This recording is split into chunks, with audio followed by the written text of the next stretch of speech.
Aujourd'hui, un tableau qui parle d'un dîner qui tourne hyper mal. Trahison, repas de qualité moyenne, ambiance médiocre. Celui qui reçoit annonce même qu'il va mourir. Bref, on est presque sur le scénario d'un film de Xavier Dolan. Voici la scène de Léonard de Vinci qui, comme toutes ses œuvres, est empreinte de mystère.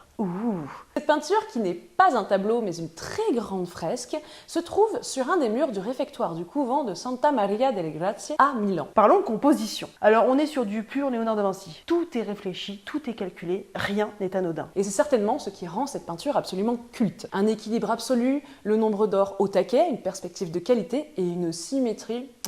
Oui, déjà niveau perspective, Léonard de Vinci joue avec l'architecture du lieu et crée ainsi un trompe-l'œil dans ce réfectoire. Le point de fuite n'est autre que Jésus. Et autour de lui, 4 groupes de 3, les fameux 12 apôtres. Niveau couleur, on va faire avec ce qu'on a. Et oui, les couleurs d'une fresque qui a 528 ans ont forcément bougé. Mais on est sur un travail de couleurs complémentaire qui ajoute encore plus d'équilibre à cette composition déjà très équilibrée. Mais de quoi ça parle? La fresque, au vu des réactions des messieurs, mettrait en scène cette fameuse phrase de la Bible « En vérité, je vous le dis, l'un de vous me livrera ». Et il y en a qui le prennent hyper mal, genre Jacques le mineur et Jacques le majeur. Et l'équipe, Mathieu, Thaddée et Simon, qui font déjà des suppositions sur qui est le traître. Presque comme l'émission d'M6 finalement. Et le traître d'ailleurs, où se cache-t-il ?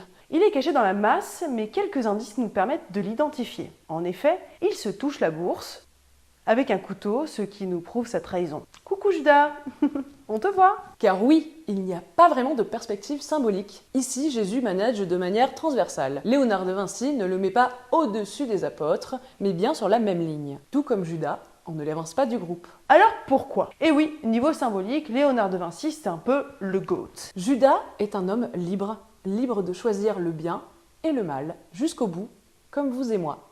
Et Jésus, pendant ce temps-là, reste central, assis à la table de ses apôtres, qui, pour beaucoup, ne vont pas très bien gérer la suite. On te voit, Pierre. Personne n'a oublié que tu l'as renié 3 fois avant le chant du coq. Rêve de 8 ans de catéchisme.